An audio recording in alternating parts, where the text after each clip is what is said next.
nós éramos talvez 6 pessoas, né? Todas voluntárias, porque todas acreditavam na causa e no trabalho, né?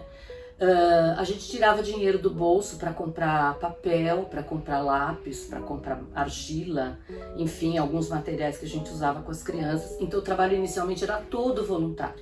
Nós não tínhamos recursos para alavancar o trabalho.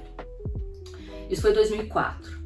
2006, quando na realidade, sendo bem sincera, eu já estava quase desistindo, a gente tinha respondido um edital do FUNCAD na época. E 2006 para 2007 nós conseguimos, né, ter o subsídio do FUNCAD, tá? Então entrou um pouco de dinheiro para um determinado projeto. Então aí nós pudemos duplicar o que nós estávamos fazendo. Então, como é que a gente tem a entrada, né, financeira? Ou são através de editais, né, ou é através de editais. Os editais muitas vezes são editais cujo o valor, né, ele apenas cobre especificamente, né, o trabalho, tá? Ou a gente tem agora alguns contatos, né, com doadores que também conseguem contribuir. Então a gente tem um grande projeto em andamento que a gente chama Renovar, que é uma parceria que a gente atualizou, né, que a gente fez nesse ano, né, que a gente fechou nesse ano, que é uma continuidade do projeto que a gente tinha, que era o Renovar.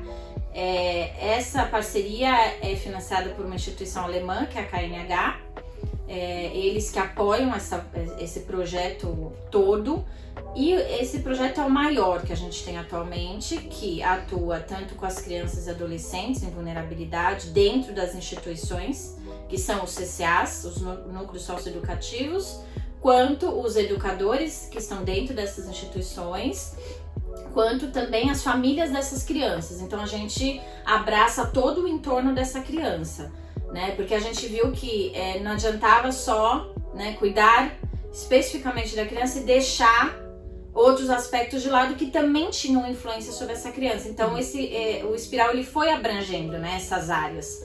Então esse projeto específico ele atua em todas as frentes. Então é um trabalho bem completo. Então a gente tem esse andamento, a gente tem um outro projeto que é voltado para a formação de educadores, que foi uma parceria que a gente fechou também recentemente, que é apoiada pelo Instituto Nelson Williams, e a gente contempla 400 educadores nessa formação. A gente também tem uma parceria frequente, assim, que acontece em determinados momentos com Santa Marcelina Cultura. Então a gente teve também no decorrer dos anos aí uma atuação junto a eles, tanto na parte de palestras quanto na própria formação com os profissionais. Então, assim, tudo que vai aparecendo, assim, né, nesse sentido de formação, de atividades socioeducativas com as crianças, a gente vai atrás, né? Então, a gente sempre está escrevendo novos projetos para poder entrar em outras frentes, né, e procurar outros financiamentos para viabilizar o nosso trabalho. E eu vim para ajudar o Espiral a traçar algumas estratégias para conseguir trazer recursos e colocar os seus projetos, executar efetivamente os seus projetos, né?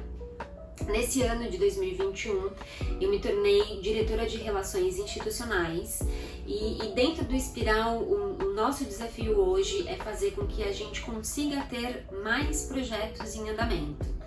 Então, mostrar para as pessoas o que de fato o Espiral faz e como ele pode fazer diferença na vida das pessoas, né? Hoje o Espiral ele tem as atividades voltadas para o rompimento do ciclo da violência. Então os seus trabalhos efetivamente eles estão voltados a atuar com crianças e adolescentes, mas o Espiral também tem trabalhos e atividades que podem ser desenvolvidos com adultos, com os cuidadores. E quando a gente pensa nesses projetos, muitas vezes a gente limita esse olhar a atividades que são desenvolvidas a partir de doações somente. E essas atividades, na verdade, elas podem ser desenvolvidas de forma muito mais ampla, né? Então, as empresas, elas podem utilizar o conhecimento do Espiral e levar essas atividades para o desenvolvimento dos seus colaboradores. Porque todas as pessoas, né, que trabalham no mundo corporativo, elas são cuidadoras. Ou elas são cuidadoras de crianças, ou elas são cuidadoras de outros adultos, e fazer com que essas pessoas tenham conhecimento do que é violência, fazer com que essas pessoas aprendam a reconhecer a violência, fazer com que essas pessoas aprendam sobre resiliência, fazer com que essas pessoas saibam ser resilientes. Isso pode ajudar não somente no desenvolvimento desse adulto como ser humano, mas na forma com que esse adulto se relaciona com a sociedade. E a partir daí, subsídio desses projetos corporativos fazerem o rompimento do ciclo da violência dentro das suas organizações. Através dos editais e também outras frentes, direto com empresas, que agora a gente está investindo mais nisso, né?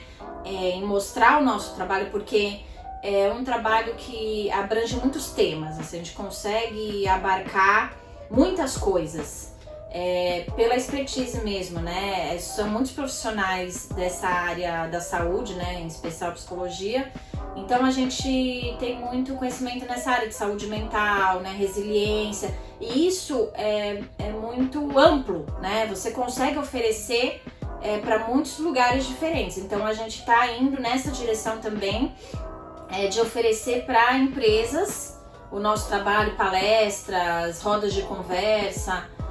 E fora isso tem assim as doações, né? Que são pessoas físicas, né? Jurídicas, que nos apoiam, que também a gente consegue, com essa verba, viabilizar algum projeto ou até mesmo custear, né, o nosso trabalho, as despesas que a gente tem. A gente precisa entender que o Espiral ele pode ser muito maior do que isso. Então, as atividades e o conhecimento que o Espiral tem, a gente pode levar isso para as organizações e fazer com que as organizações levem conhecimento para suas equipes, e aí através desses seres humanos a gente conseguir fazer o rompimento do ciclo da violência dentro da sua casa ou dentro da sua sociedade, né? O Espiral, ele pode promover projetos que a gente chama de projetos especiais. Então, algo que a gente pode desenvolver especificamente para aquela instituição. Esse dinheiro que vem para o Espiral, através, né, desse projeto especial, ele vai subsidiar outras frentes de atuação dentro dessas sociedades vulneráveis, né, dentro desses municípios ou dentro desses bairros que precisam também de ajuda e suporte e do conhecimento do Espiral. E por que é importante? Por isso são importantes os doadores e essas contribuições que vêm sem um engessamento de um projeto. Porque uma ONG tem várias despesas. A gente tem despesa de instalação, a gente tem despesa de impostos, a gente tem despesa... Eu não estou nem dizendo dos recursos humanos que às vezes estão inseridos no projeto, mas eu digo que é o valor maior. Tá? Eu acho que é muito importante, às vezes as pessoas leem um projeto ou a parte toda financeira, né? E falam, nossa, mas quanto dinheiro para recursos humanos? Só que a gente tem que lembrar que esse trabalho, o nosso material humano é o mais importante para a gente resgatar vínculos positivos, segurança, confiança, crença, né, no ser humano. Não adianta, inclusive eu tenho que preparar muito bem os profissionais que trabalham na ONG. Não dá para você colocar qualquer pessoa. Eles passam, todos os profissionais que trabalham com as crianças, com os cuidadores, passam por um treinamento, tá? Então tudo isso custa, né? Quer dizer, custa o material humano, custa... e a gente precisa ter recursos para isso, né? Então doações são muito importantes. Eu prefiro dizer mais do que doadores, eu gostaria de ter parceiros. Porque para mim parceria é algo que eu acredito na causa, eu vou continuar investindo, isto vale a pena, isso tem sentido para mim, seja individual, pessoa física, seja pessoa jurídica.